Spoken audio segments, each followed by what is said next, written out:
Tuck Garage, welcome aboard. Maximo, welcome. Hey Warren. Hey Warren, give me an audio check. Check, check, check. Hey Chris. Welcome. I'm in a new seat today. I'm in the shipping department. It's a little quieter.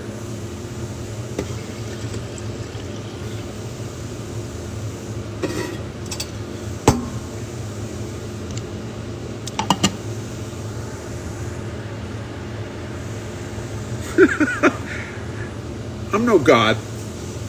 So, hey Bart, welcome aboard. A whole bunch of other people just joined. Hi guys. So, audio check good? Thank you. Thank you. Excellent. So, I'm on the other end of the garage today. The grinder, where I'm usually situated, is yonder. It's actually grinding, so let it grind. But it's kind of it's quieter here than there, so I kind of quickly moved over here. And this might be where we end up from now on. But yeah. Uh-oh, there's trouble. Welcome, Chris.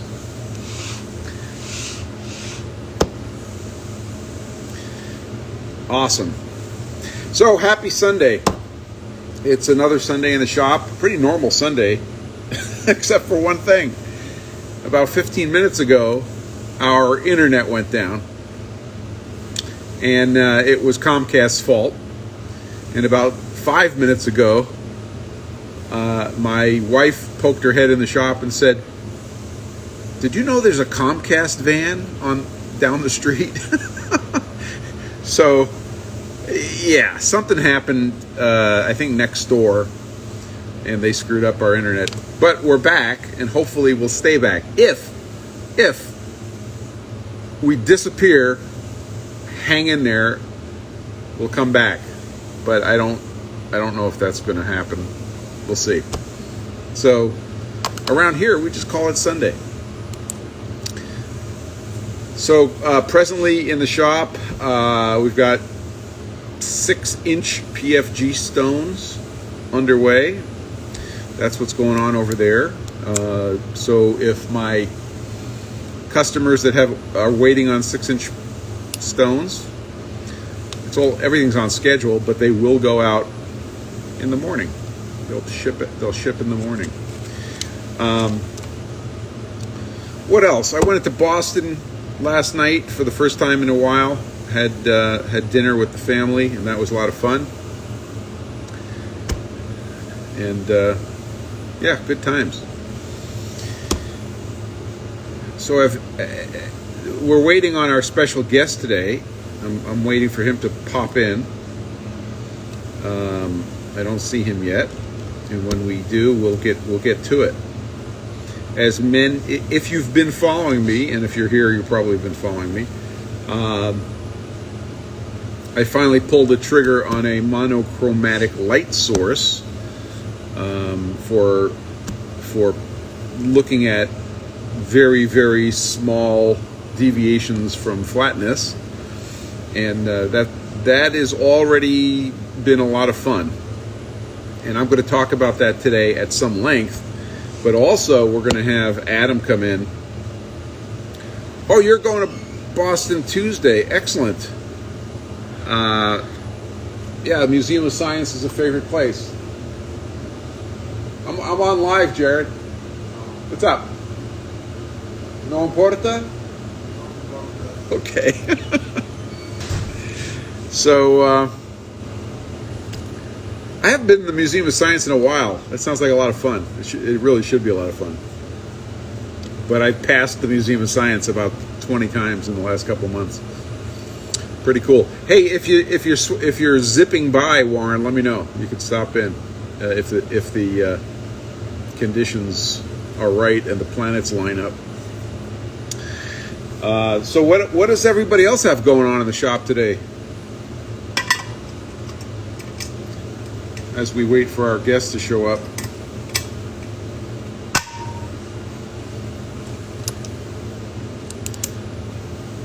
I hope everything's okay with Adam. If anybody, let's see, I haven't seen Ox Tools pop in yet. And I don't have another channel to Adam, so. Anyway. Scraping the bed of your lathe, Alphonse. Excellent. Sounds awesome. Chris is listening to 80s music and height gauge dingus building. I saw the beginnings of your tool height setter. That's kind of cool. And Warren is having a non-shop day. Well, you're entitled. That's okay. We talked about that, didn't we? So Alphonse is working on a mini lathe and he's scraping the bed. What does our friend in Germany call it? The mini lathe is a kit. Bart is cleaning up the surface grinder, Jones & Shipman 540. Outstanding. Tuck Garage is prepping for a belt rack display. Nice. What else is going on? Magnavik went to a swap meet in Norway today. Haven't had one since before COVID. Excellent. Did you spend any money? Oh, there he is. The toot has shown up. Laney Machine Tech, as I live and breathe. Who would have thought you would have shown up today? Welcome aboard, sir. So, the story is that last week we had, 2 weeks ago, we had Robin on and we talked about lapping, and lapping was our thing. And that was like taking a sip of water from a fire hydrant. We're still absorbing that information. And since then, purely coincidentally, I finally pulled the trigger and bought a monochromatic light source. I will tell you that I had already, for months and months, I've been doing some background messing about with monochromatic light sources, and we're going to be talking that today with Adam. So get your questions ready. If you have an app with the little question button at the bottom, that might be that's the best way to submit a question. The second best way to submit a question is right in the chat. And the reason I say that is it will scroll off sometimes, and I don't want to miss anybody's questions. So if you're joining us, if you're joining for the first time, you've never been on one of these IG Lives, I'm Spencer Webb. I'm in New Hampshire. My company is Kinetic Precision. We make PFG stones, precision flat ground stones. They're PFG. And that has led to all sorts of other crazy interests. That is the very first pair of PFG stones ever made in my shop. And this was shown on Instagram in 2017, I think.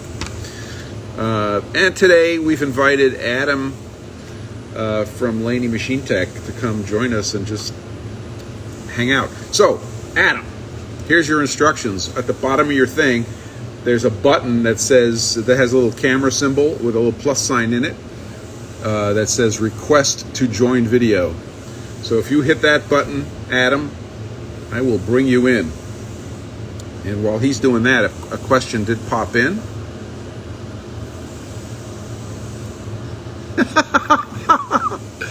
All right, that's going to be our first question. Stand by.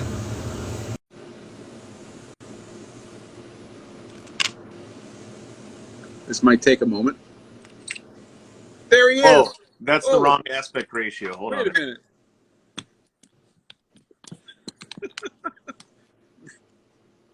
Now you got it. There we go. Hey, buddy. How's it going, buddy? Welcome aboard. Thank you. Let's see. I get my volume all the way up. So, how's things on your side of the world? Good, good. You know, my son, my newborn son, was born like 3 months ago, and he's doing great. He's pooping and screaming and sleeping and eating and doing all the things that a newborn ought to do.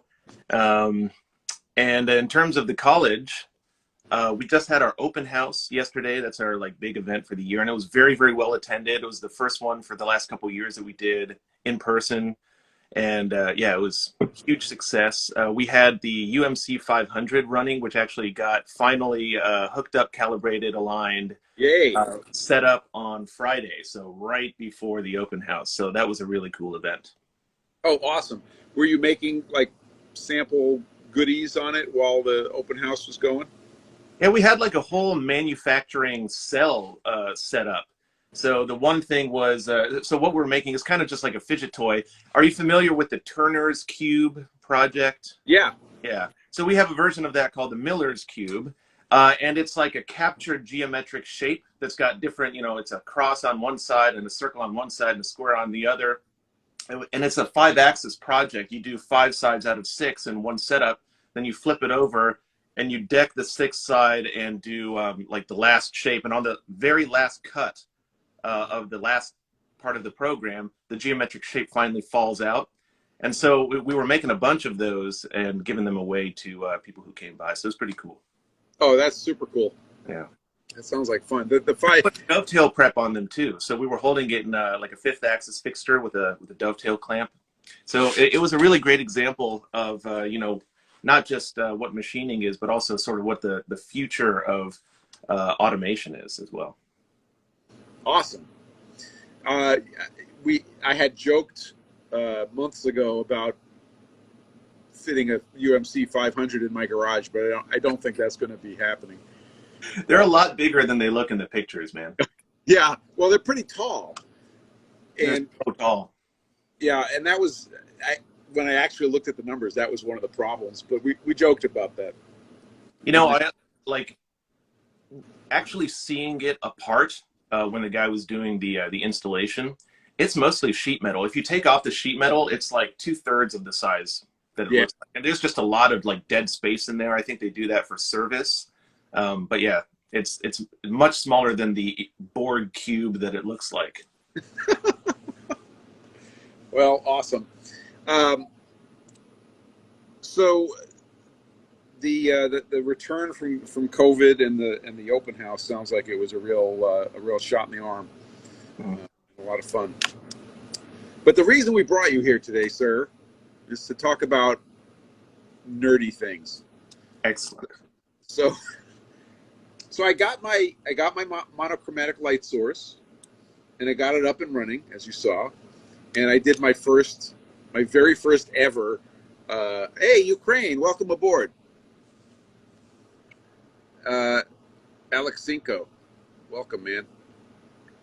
Appreciate you.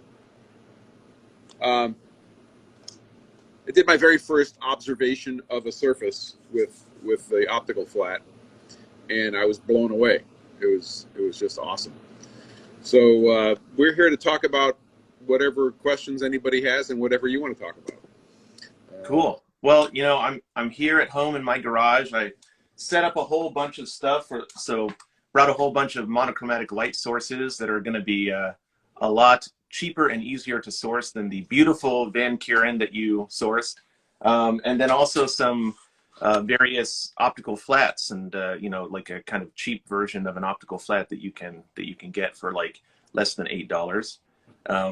Nice. So stuff like that. Also, I always bring books, right? So I've got 2 books, one related and one not related. Okay. So I don't know, man. Well, we have a leadoff question. Warren Jones, who is a fellow New Hampshireite, asks, "Is Adam B from the same planet as Robin?" No, I'm not. I visited once though. Yeah. Off on me. I heard the food's really good there. It's really good, but once you eat it, you're ruined for life. Like, you know, one of those old like mythological parables where if you go into the underworld and you eat down there, then you forever have to stay in the underworld. That's like common across Greek, Norse, like many mythologies, but that's the issue there. I heard that about sushi. So Let's see. Okay, so we're open for questions, and we'll take a few questions, and then we'll jump into your demos and stuff, because I really am quite. Warren responds, LOL, which on his planet means something. I'm not sure what. So, does anybody have any questions for Adam? Job Shop Machining says, I wish I had Adam's intelligence. And to that I respond, are you sure? Are you sure? I think that was... That's a nice thing to say. I don't think about myself like that. Yeah. But it's a nice thing to say. What would a hobby machinist have a use for optical flats and the light source? Yeah. So like applications, that's a good place to start, right? Like what's the motivation? Why would you even have such a thing? So, I mean, in my hobbies, right, the stuff that I don't do literally for a living that I get paid for, I use optical flats all the time, but that's partially just because I'm a nerd about those sort of things. But I have used it, you know, to evaluate grinds. I've used it to evaluate surface finishes, which is something you might not think about. I've used it to evaluate my reference tools, right? So I use it to evaluate gauge blocks. I use it to evaluate micrometer contact surfaces. So those are some of the reasons why you might want to do something like that. And also if you're getting into, you know, if you want to get into like the ultra precision regime of machining, if you want to start making gauges or something like that, there are like two ways to do it, right? You can either buy really expensive equipment that makes it easy for you, and then you just learn how to operate that equipment, or you learn the tried and true but very finicky hand methods of lapping and polishing and those kinds of things. And when you're doing a hand process, whether it's that type or scraping or any kind of hand process, the precision is not in the motion. It's not in the metal cutting operation. The precision is in the feedback, right? So the optical flat is your feedback for lapping, and then you correct, right, with the hand operation. So those optical flats, you know, you can think about it like they're optical indicators, right? They just use interferometry, but to give you similar information that you could get using like a test indicator. Awesome. And I think that you make a really good point that we take our precision tools and references for granted sometimes, but they can be checked. Yeah, exactly. And some of the stuff is harder than others, you know, but some things are surprisingly easy to do. Yeah. And which brings up a very interesting question, which is a home shop guy setting up to do optical stuff.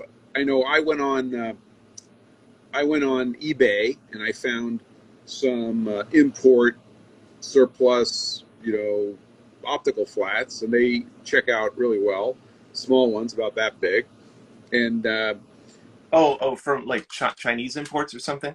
I think it was other, but I don't think I want to tell you where they came from at this moment. So those look like pretty good. But then I bought there was a mirror, like a 6-inch mirror on eBay that was ripped out of some system, and I got it for cheap money. And just this week, after owning it for, it has to be 5 years, now that I have the light source, I was able to run around and compare optical flats, and the thing's perfect. So for a couple of bucks, $30 or something, $40, I got a 6-inch, essentially a 6-inch optical flat. So I'm really intrigued to hear about your $8 solution. Yeah. So the thing about, you know, when people are looking for optical flats, I mean, optical flats are what metrologists call a piece of glass that is super flat and shiny on one side. But opticians will call that many other things. They call them optical windows. They call them non-coated mirrors. You know, and they call them, oh gosh, there was another one that I can't remember now. Anyway, but the point is that they call them different things, right? And so you're really just looking for that basic thing, right? Something that is flat and shiny on one side that you can use as a reference that you can shine light through. So My solution for a cheap optical flat is actually an uncoated mirror, and this came from surplusshed.com, which is like one of my favorite websites of all time. These periodically go on sale, and this 1-inch version goes down from like $5 a pop to like $1 a pop. So I bought an S ton of these so that the next time that I used to do like a lapping and flatness evaluation workshop in the before times, and hopefully we'll be able to do one of those again. So I bought enough of these that students can use them and then take them home as like a souvenir and check gauge blocks with them.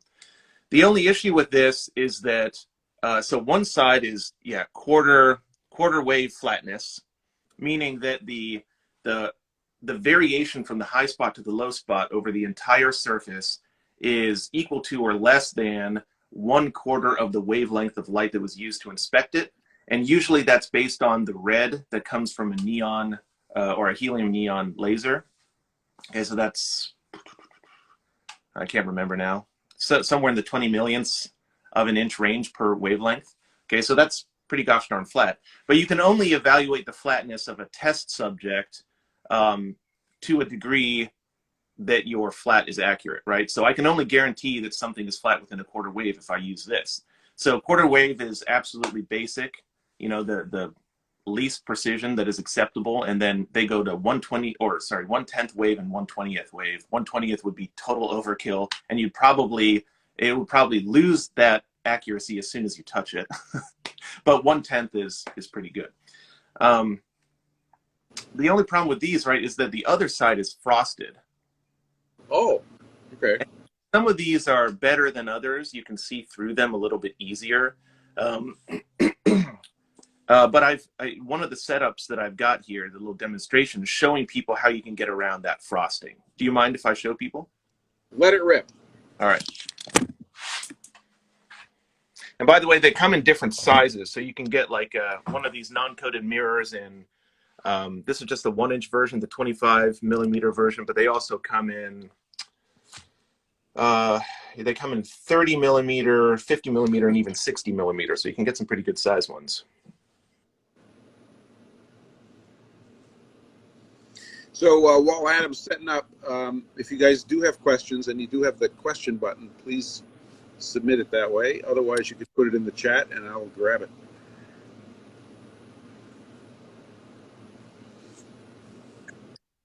Instagram Chip of the Week has joined. If you're waiting for a picture of chips, they're going to be really small.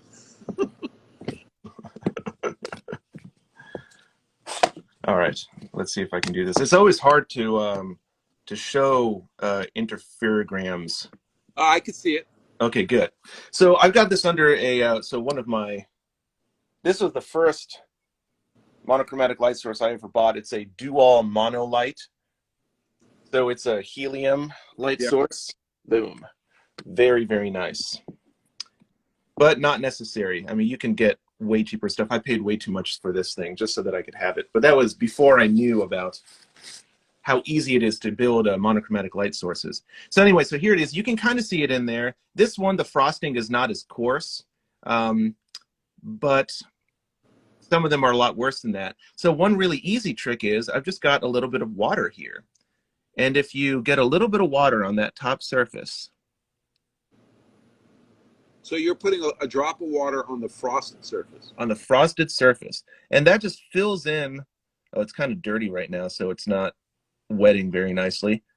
But in any case, there you can see. Oh, hello. I lost the fringes. I try to live on the fringe.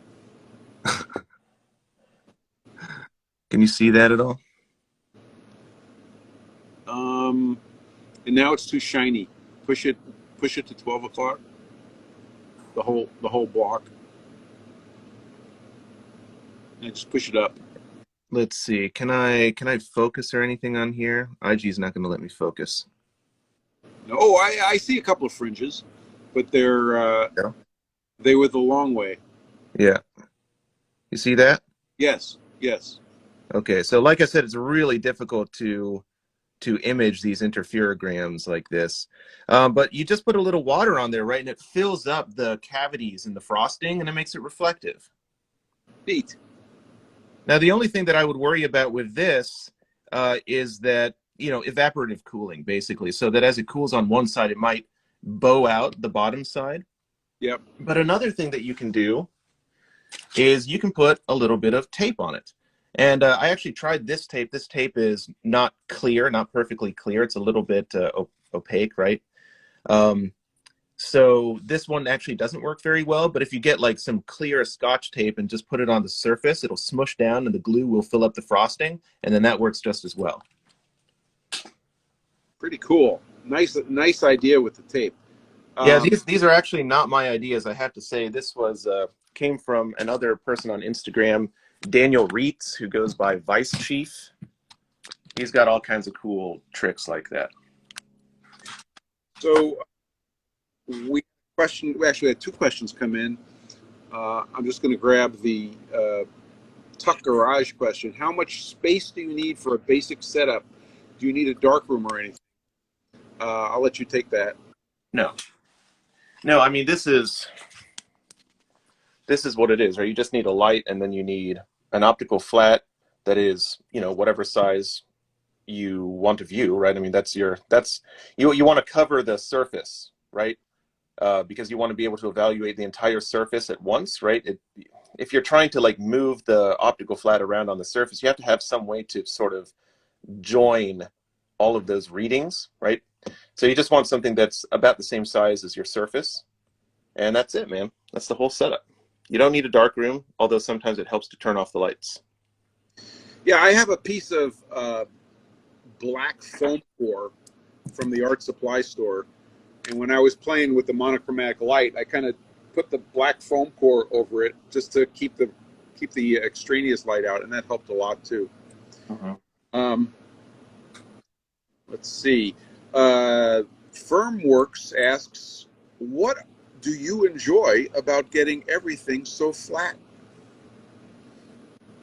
Yeah, it's not specifically flatness that excites me. It's just getting things down to that tolerance. I'm just kind of constantly amazed that you can do that, especially with basic tools. There's nothing super fancy about anything that's used in, you know, interferometry. You can get super fancy, but you don't need to. I mean, that mirror, right? That was like $1, a little bit of water on top, and then yeah, I've got an expensive helium light source. But as I'll show you in a moment, you can use lots of different things, and you know, you could spend as little money as you want to, and so just by using that feedback process and rubbing two things together, you can get that flat, or you know, that cylindrical. Aha! So Yes. it's whatever it is, whatever the basic geometry is, it's amazing to me that you can do that with such simple means. Yeah, I'll echo that. You know, doing measurements down in the microns, or observations down in the microns, down in the hundreds of nanometers is ridiculous. And it's just too much fun, and being able to do something intentionally at that level is pretty cool. Let's see. Alex Cinco asks, how are your first steps in scraping going? I'm not sure what he's referring to. It like on the optical comparator. I mean, well, all the scraping on that is done. Yay! So it's just sitting here, and I'm working on the optical system now. I already have the DRO brackets made, and so that's done. That was a great project, by the way. I feel like everybody should have to scrape 3 mutually perpendicular dovetails, like on a milling machine. I swear, it's like the best learning experience. It's like that, single point cutting screw threads on a manual lathe, and like there's like a handful of those things that you do that like just up your understanding as a machinist to such a degree that it should be mandatory. So as an educator, I would challenge you to come up with this, like the 10 commandments, the 10 the 10 things that everybody needs to achieve, so that if we could get a check mark in all 10 boxes, you know, we could name ourselves, you know, Ox Tools and move off to the country. Yeah, they would be like, well, they would have to be more than just like basic skills, right? They would have to be like 10 keystone or capstone projects, right? So it would be like you have to do a bunch of stuff to work your way up to that level, because there's a lot that goes into, you know, like doing basic work that leads up to scraping those 3 mutually perpendicular dovetails. That's really tough, man. And I had done some work on bridge ports before, but never done one like from start to finish. And wow. That's pretty cool. So we're going to call it the 10 keystones. We're going to have to work on that. Yeah, the 10 capstone projects. Capstones. 10 capstones. Okay. Grinding and Grinding asks, could you polish the other side of that flat? The frosted side, I guess? Yeah, I mean, you definitely could. I was talking to like another Instagrammer, Matthew something, but he's Minty Matt? Yeah, Minty Matt, that guy. Extra Minty Matt, thank you. Extra Minty Matt. So I was talking to him about it, trying to ask him, and he said, yeah, you could totally do it. You could use a pitch lap and some cerium oxide, and you can get it really, really shiny. The problem is that as you work one side, you run the risk of distorting the other side, because glass actually has a lot of stress in it. So that's the downside. But, you know, the thing is that if you've got 2 of these things, you can always continuously check them against each other and make sure that they don't move. And it's very, very possible that you'll get it in without distorting it, right? I mean, it's a game of chance. Cool. Let's see, you've got another one. Son of a Fitch asks, can you lap a flat surface without messing up parallelism to an opposite side? You sort of answered the first derivative of that question. You definitely can. You just, again, you have to have a feedback.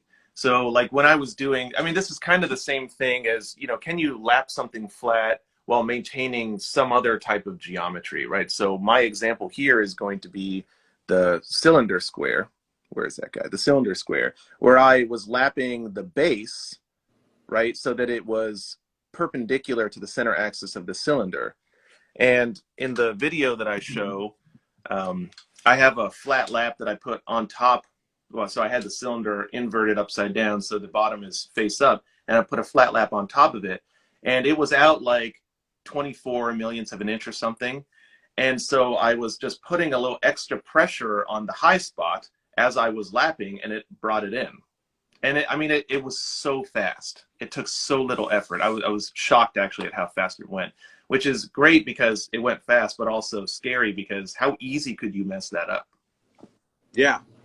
But of course, if you're doing something for the purposes of achieving your capstone, that's the whole point, right? Is to get the feel for what it takes. That would be very cool.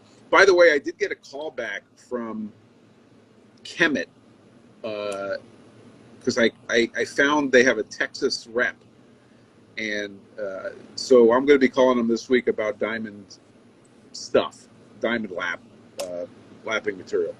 See if I can squeeze some samples out of them or something. Yeah. All right. Robin was talking last time when you had him in. Robin was talking about how having real commercial lapping fluids, lapping slurries and stuff is worth the money. That's so totally true. When I was lapping this cylinder, I switched over to some Lapmaster Wolters compound that I had. I mean, it was an oil-based slurry, and man, that made all the difference. That's pretty cool. Yeah. Well, now that I've got the light source and I'm starting to be able to observe, I'm going to be lapping everything. So let's see. We have a question from Wes Pilley, who asks, how do you know that the optical flat is flat? I mean, the way that I do it is that I have access to optical flats and interferometers of known quality, so I check them against that. But if you want to check it, there is actually a very, very simple way, and it's a way that most of us are actually familiar with. You use the 3-plate method. You have 3 optical flats, and you check them against each other, right? If all 3 of them have straight fringes, right? That means that all three of them match in their surface topography. And the only way for that to be true is if all three of them are flat. So that's a good, that's a fast check. You're not correcting anything in that instance, but you can check very quickly. So explain to everybody, because I'm sure there's some of the folks aren't familiar at all with the observation of the interference lines. Could you just explain what flat looks like and what not flat looks like? Yeah, and let me do a quick plug for this absolutely awesome poster that you can get on eBay, which is worth the $30. This is the best poster that I've ever seen on reading interferograms. It goes through everything, and it's even got some really cool stuff in here, like you are supposed to view interference fringes orthogonally, so 90 degrees to the surface, and have the light oriented 90 degrees to the surface. So if you view it at some angle, there's actually a correction factor because the fringes will lose resolution. So this is actually the principle behind grazing grazing incidence interferometry. This is one of the things that, like that big Hilger-Watts monstrosity that Tom and I reconditioned a while back. That's what that does, and it just shoots that light at a very extreme angle so that you cover more of the surface, but the resolution of the fringes goes down to like 150 microinches per fringe, which is way, way, way more than the wavelength of light that you're using. I hadn't thought about that. That's very interesting. Yeah. That's pretty cool. So let's talk about fringes. Let me explain what's happening here. Yeah.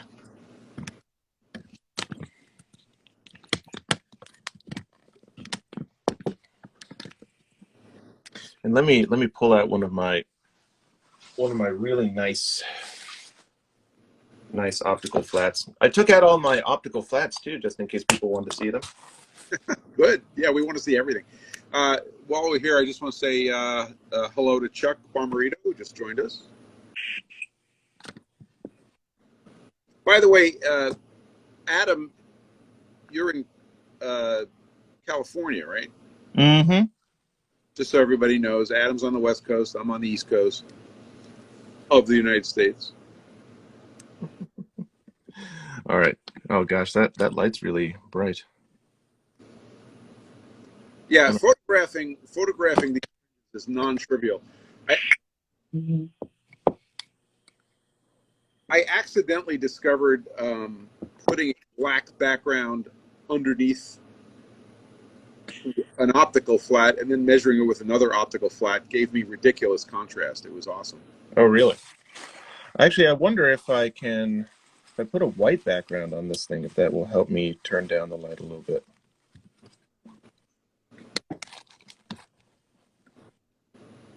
Yeah, a little bit. Yeah. So you can kind of see that it's not positioned in exactly the right spot because you gotta get it over so that the light that's shining out of the monochromatic light source is right over top of the piece. But now you can see those fringes, okay? And as I kind of push this around, you can see the fringes moving. So what's happening here is that as and it has to be monochromatic light, so that's monochromatic single color, right? But specifically single wavelength, truly monochromatic, single wavelength light. And that comes in, so you have two surfaces. You have the shiny surface on the bottom of the optical flat, and then you have the shiny surface on the test piece. And it has to be shiny enough for this to work. Some of the light is reflected off of the bottom of the optical flat, and some of the light is reflected off of the test surface. And as they bounce back toward you, the wavelengths interfere with each other, right? So depending on the gap between the two surfaces, right, you'll get these alternating light and dark fringes or bands, which is where the wavelengths either add to each other because they're in phase, or they subtract from one another because they're out of phase, and that's what makes it light and dark. So you read this just like a topographical map, right, where these lines are showing you, again, what the gap is between the two surfaces. And if your optical flat is so flat that it could be considered perfectly flat, then all of the variation must be coming from the test piece. So that's how you can tell, right, how flat your surface is. And this one, actually, I think it's pretty flat in the long direction, but it's not particularly flat in the other direction. Hello, come on, buddy.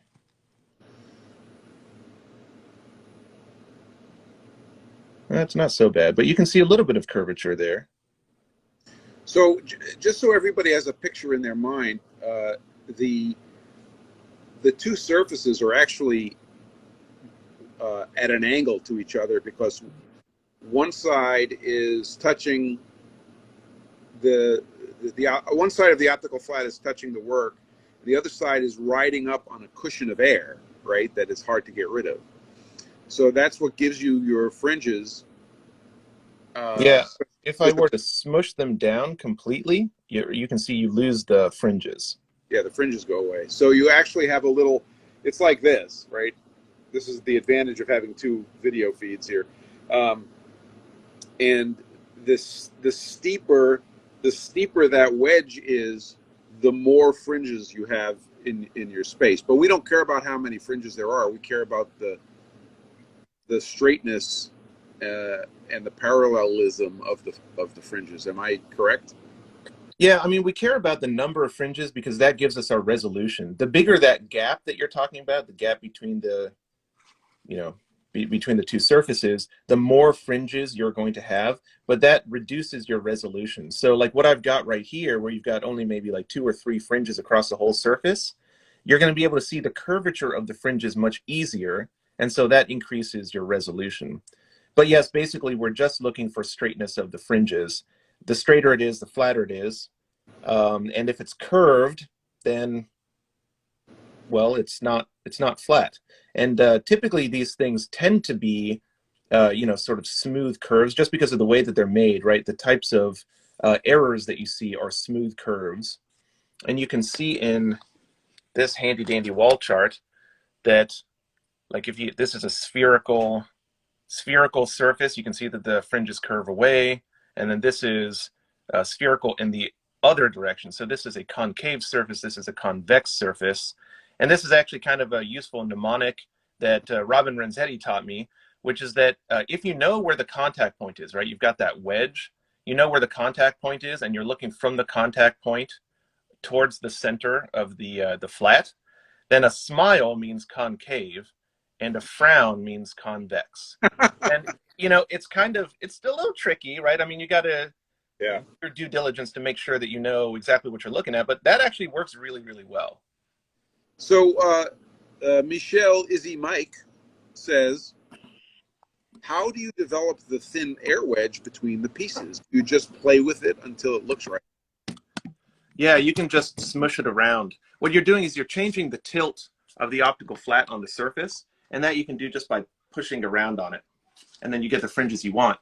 Now on like a real interferometer, because the step up from using optical flats and monochromatic light sources is to use a proper interferometer, and the easiest one to build and the most common one is called a Fizeau Interferometer, and it's a monochromatic light source that you shoot through a lens to collimate the light, and that shoots through an optical flat, and then there's a test piece on the bottom, and again the light comes back up and it goes through the lens again, and then you look at it.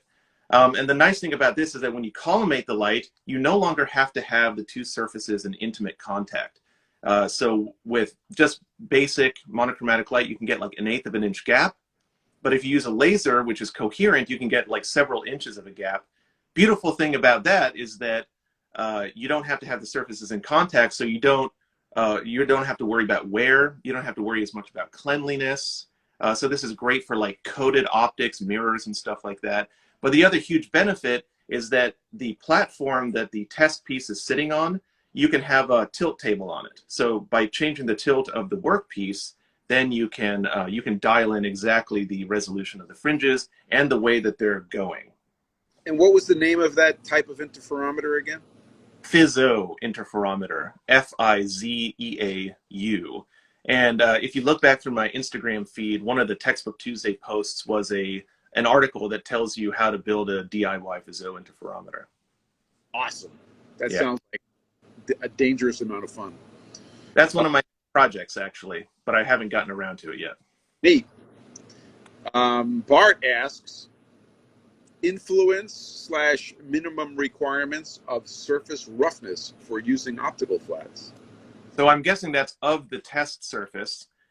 And so, you know, that's the kind of thing that you can figure out through trial and error, right? I mean, ground surfaces, if they're a decent grind, will show interference fringes, but it might not be super, yeah, the contrast might not be very good, right? So the fringes won't be very bright and crisp. So I have a piece of A2 which kicks around the shop, and I use this for demonstrating PFG stones because I scratch it intentionally, and then I stone it, and I demonstrate how they work. But what was really interesting is this grind looks awesome, right? It looks like it's a mirror. But I put and I'll post this picture later today. I'm sorry I can't show it to you right now. But I put the optical flat on it, and it showed me little ziggy zags, which were the defects in my grinding, and it was awesome. So Yeah. yeah, It'll also show you the scratches, so you can use it for surface finish evaluation.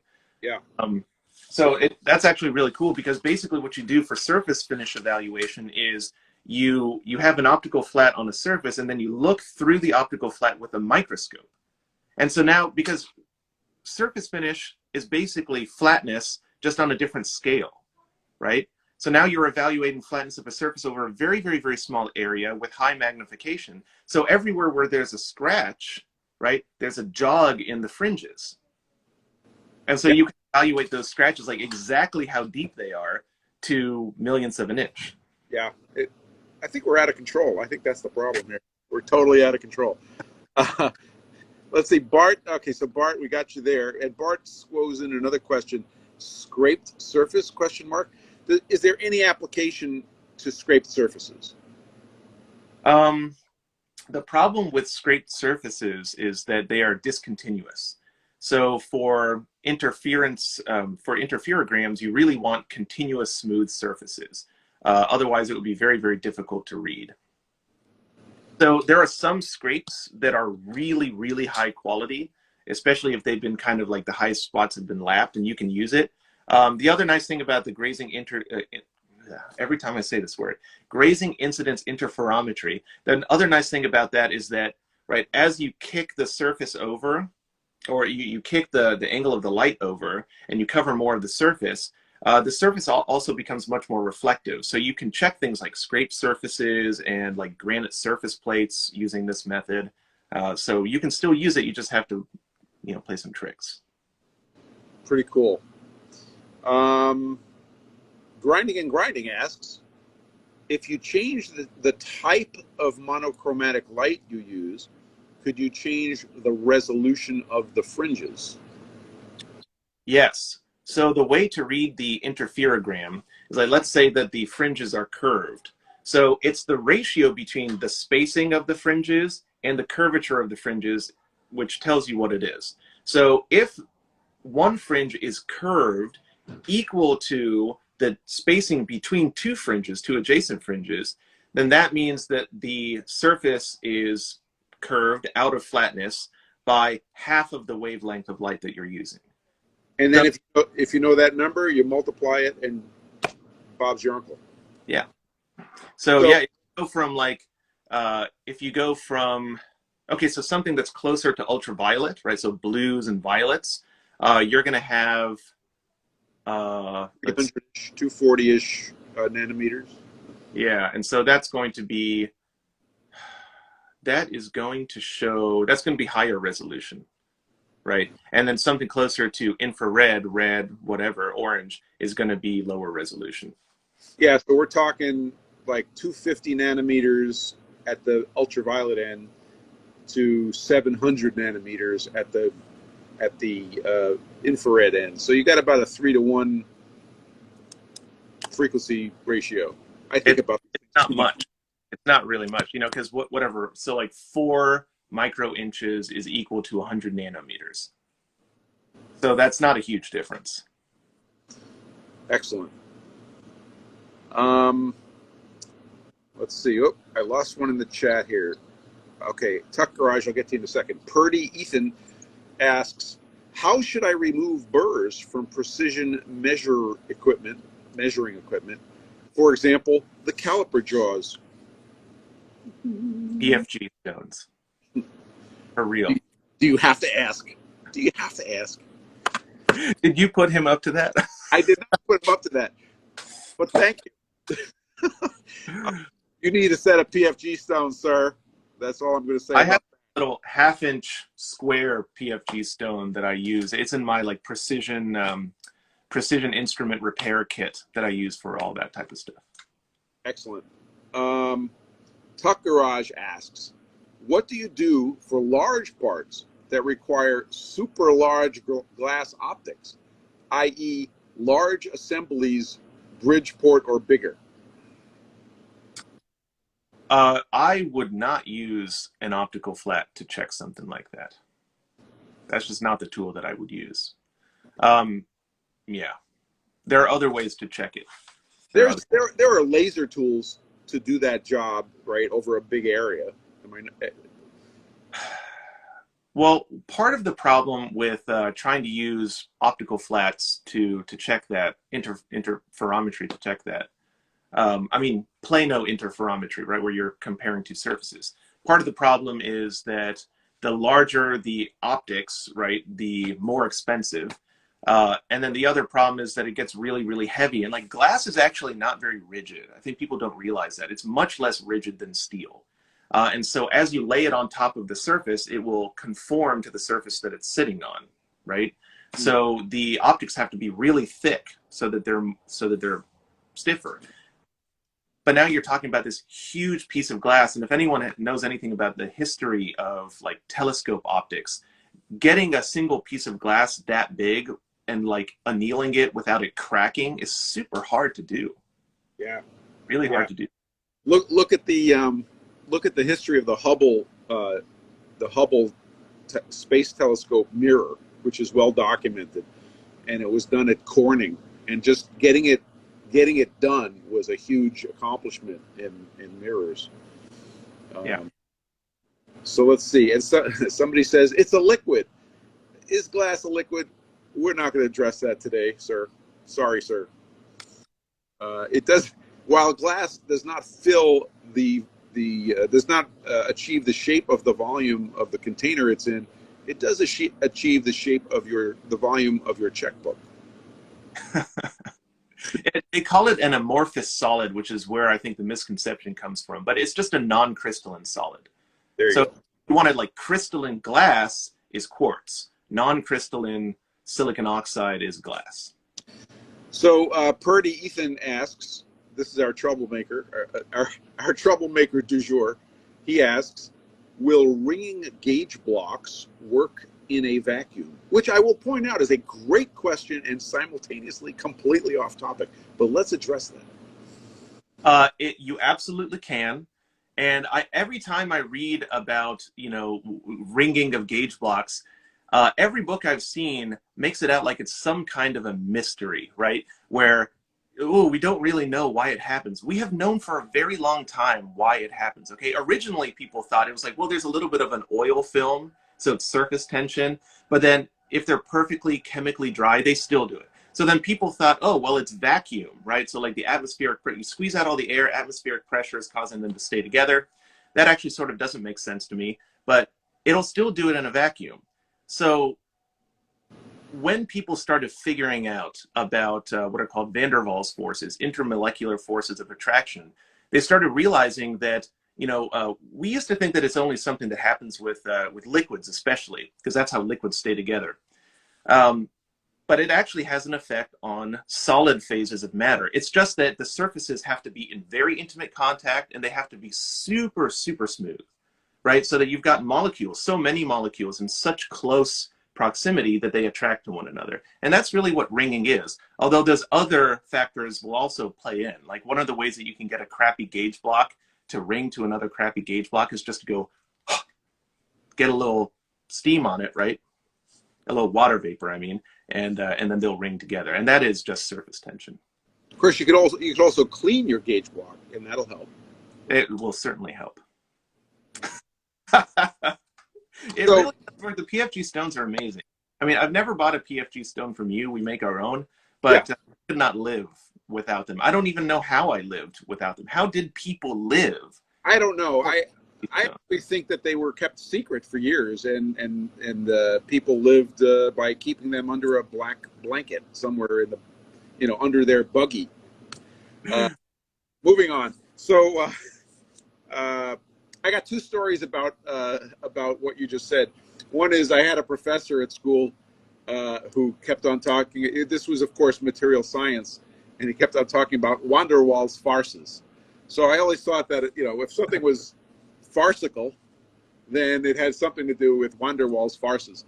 But the other story was the wire used in bonding integrated circuit contacts to the pins of the integrated circuit package is gold, and it used an ultrasonic needle or finger that would bond, just a little bit of ultrasonics. It would bond the gold wire to the pad of the chip, and then similarly to the pad of the. Well, it turns out that when they started doing that, they used pure gold because they thought, well, this makes a lot of sense.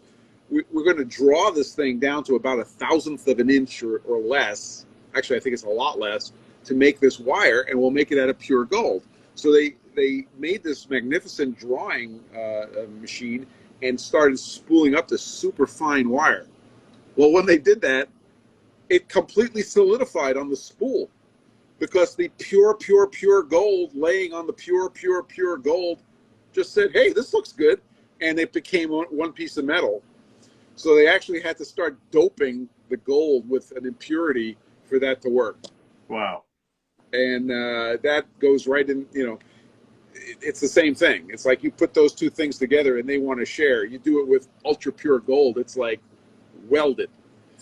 They do that with optics all the time, right? It's like it's basically ringing two pieces of optics together until they are as one.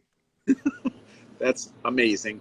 Tuck Garage asks, first of all, Purdy Ethan says it's the first time he's gotten a good answer on this. Outstanding. That's why we're here.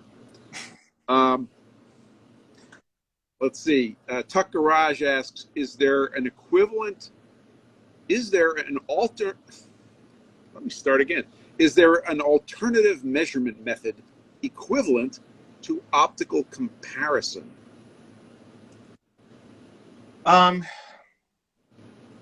It's sort of its own thing. I don't think that there's anything else that really gives that same type of like topographical image of a surface. But there are, of course, tons of other methods that you can use, right? So if you want to check the flatness of something that's really big, use an autocollimator, right? So like a surface plate, you're not going to put like a 36 by 48 inch optical flat on top of your surface plate. You're going to use an optical comparator. And then it's like, you measure over small distances, and then you have a very clever way to link them all together to get an overall topography of the surface. Pretty cool. Can one thing I really wanted to talk about, because we're almost out of time. Go to it. Although I can stay a little bit late if people want. But I really wanted to just mention, I talked about cheap optical flats. I want to talk about DIY monochromatic light sources. Yes, let's do it.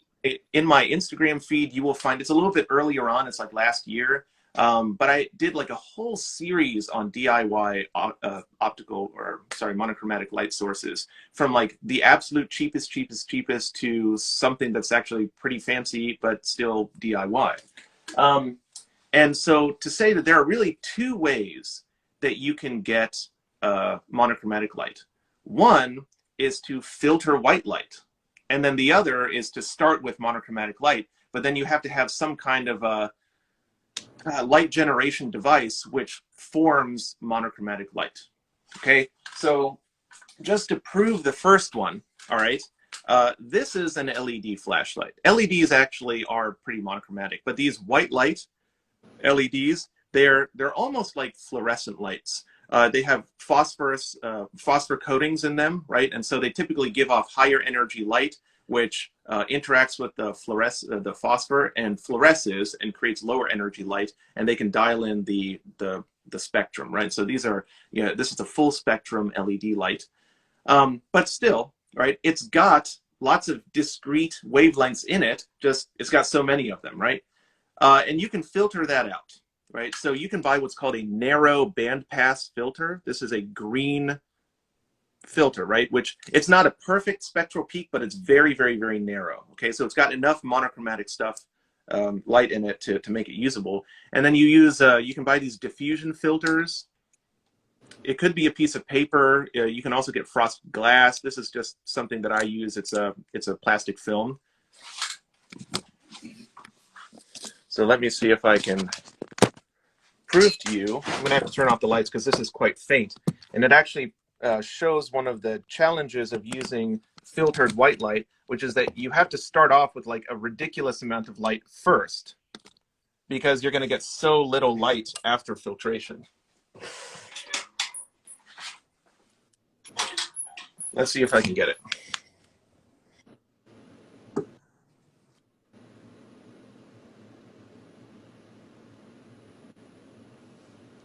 Oh.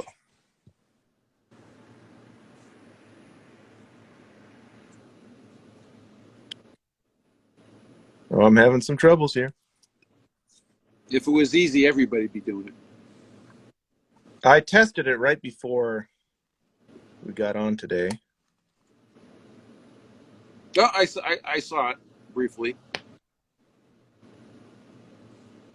Yeah, wow, that is really hard to do.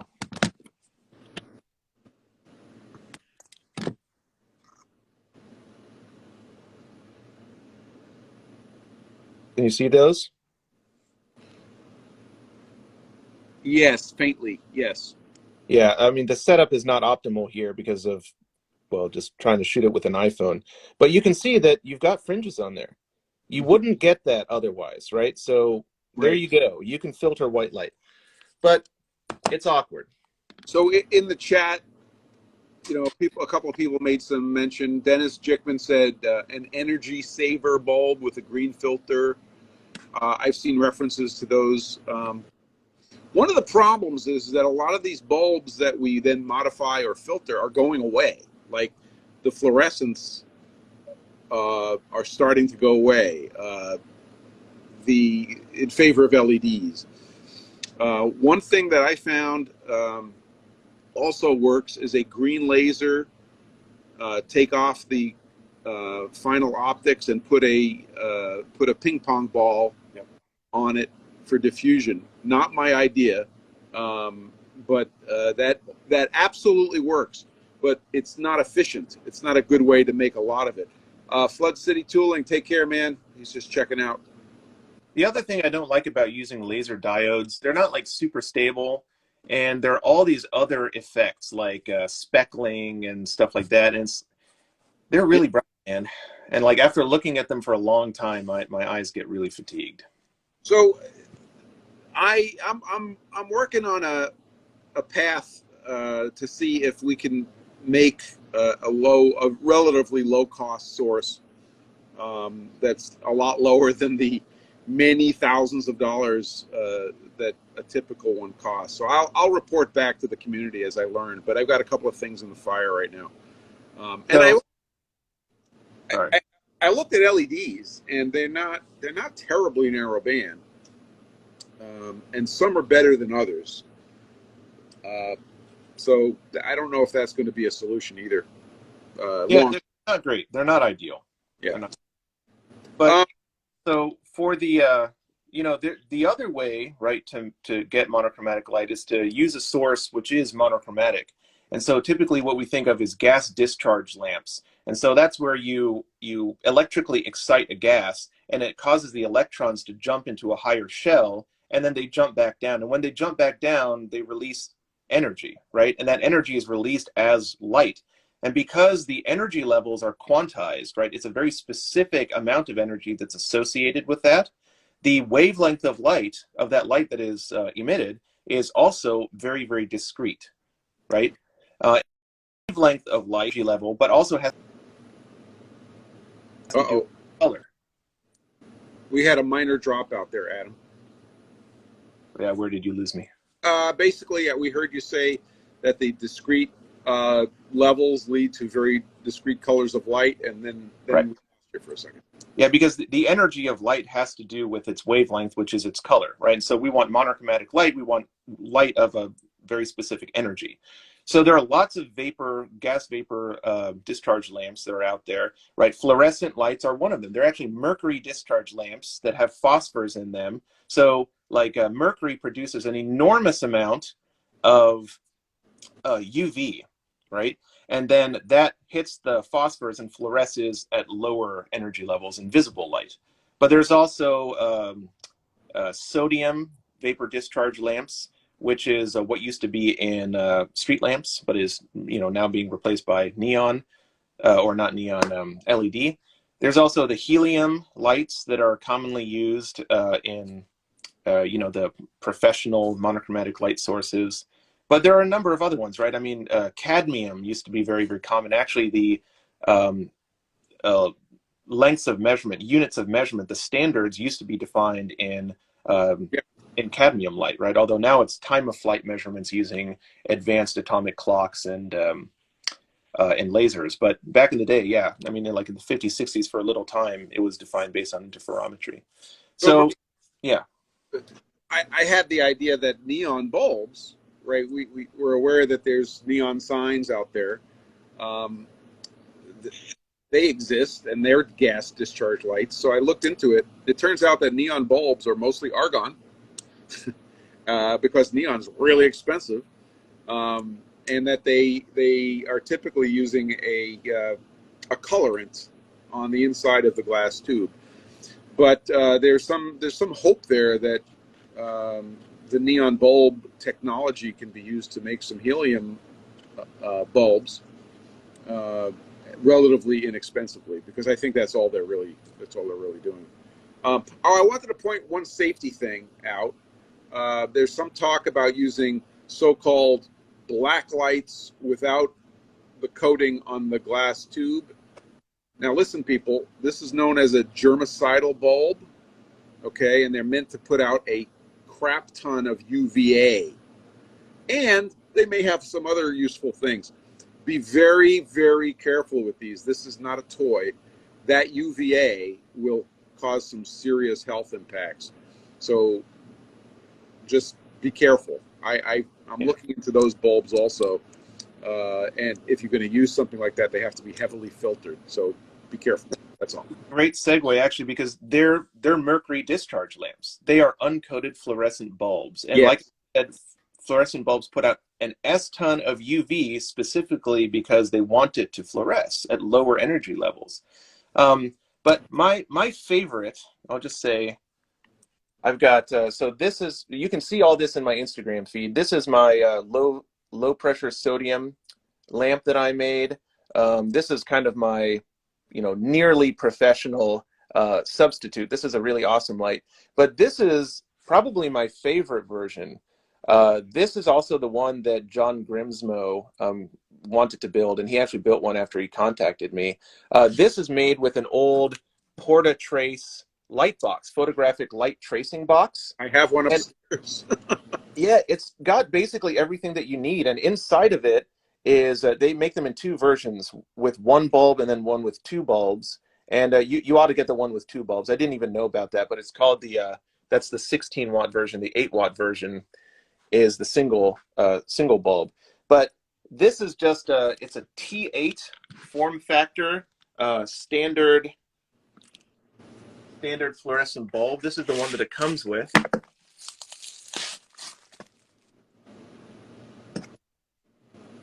This is the one that it comes with. Yeah, these are available everywhere. And this is actually almost good enough. It comes with a triphosphor type fluorescent bulb, which fluoresces at 3 discrete wavelengths. And the largest one is at green. So if you put a green filter over top of this, it's like almost good enough. That's pretty cool. Clean it up a little bit by buying one of those UV germicidal lamps, which is exactly this thing, just without a coating on it. And that's what I've gotten here. And then over, like between this diffusing filter and the light, I put one layer of UV filter that I got from Edmund Optics, and then I put another one of those green filters. And can I turn it on?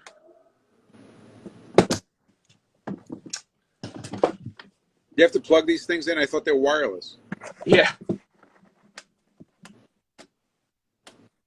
I'm doing something wrong here, folks.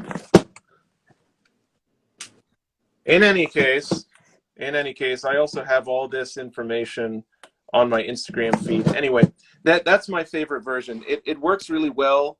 The colors are super, or the fringes are super, super crisp.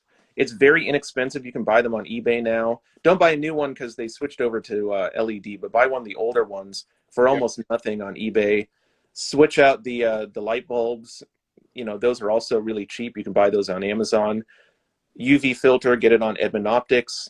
And then I have the information for the green filter that I use in my Instagram feed. It's a Roscoe Lux R90. Is there any way we could consolidate your monochromatic light information onto a easy to get at web page? I've been meaning to do that for the longest time.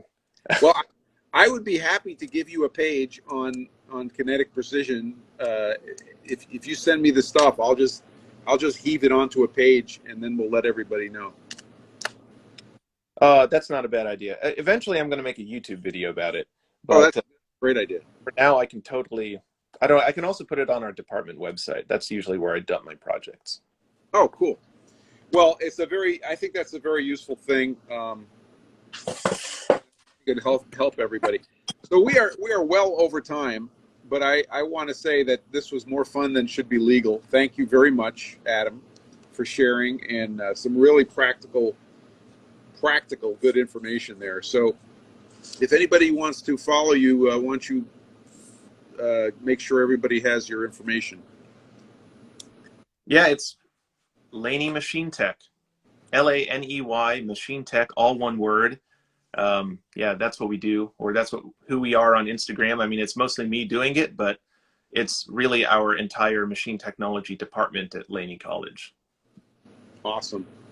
Hey, would you come back? Sure, man. That was a lot of fun. I really enjoyed that. It was super cool questions. Yeah, good. We have a good crowd, and it's growing. So thanks again, Adam. Thank you, everybody, for being here and submitting questions. We'll see you guys next week, Sunday, same bad time, same bad channel. Go make something. See ya. Peace. Thanks, Adam.